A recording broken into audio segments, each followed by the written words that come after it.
ബിസിനസ്സിൻ്റെ തന്നെ മറ്റൊരു വിഭാഗവും ഒറ്റ കമ്പനിയായി പ്രവർത്തിക്കുന്നതുമായ ഓക്സിയോയിൽ നിന്ന് എടുക്കാം. ഓഫ് ബിസിനസ്സിൻ്റെ ഈ പ്രവർത്തനം അവർക്ക് കൂടുതൽ ലാഭകരമാക്കി മാറ്റി. അവർ ഈ ക്ലയൻറ്റുകൾക്ക് ഒന്നിലധികം വായ്പാ പരിഹാരങ്ങൾ നൽകുന്നതിന് ഓക്സിസോ എന്നറിയപ്പെടുന്ന ഒരു പ്രത്യേക NBFC പോലും സൃഷ്ടിച്ചു. ഈ കമ്പനിക്ക് മാത്രമായി $1 ബില്യൺ വിറ്റുവരുമാനവുമുണ്ട്.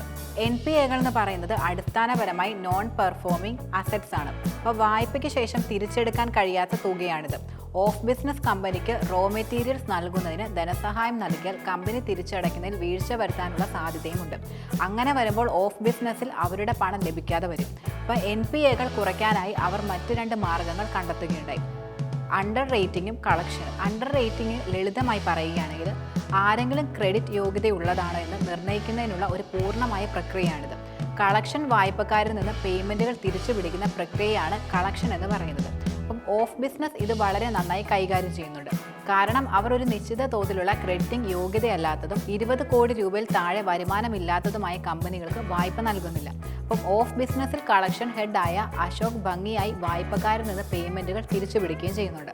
ബിഡ് അസിസ്റ്റ് ഓഫ് ബിസിനസ്സിൻ്റെ ലക്ഷ്യശ്രേണി SCMകളാണ്. അപ്പോൾ ഈ കമ്പനികൾ സർക്കാരിൻ്റെ ടെൻഡർ കരാറുകൾ കിട്ടാനായി നിരന്തരം ശ്രമിച്ചുകൊണ്ടിരിക്കുന്നുമുണ്ട്. കാരണം ഈ കരാറുകൾ എന്ന് പറയുന്നത് വളരെയധികം ലാഭകരമാണ്. എന്നാൽ എല്ലാ ദിവസവും വിവിധ ടെൻഡറുകൾ വിശകലനം ചെയ്യുന്നത് വളരെ ബുദ്ധിമുട്ടുള്ള കാര്യവുമാണ്.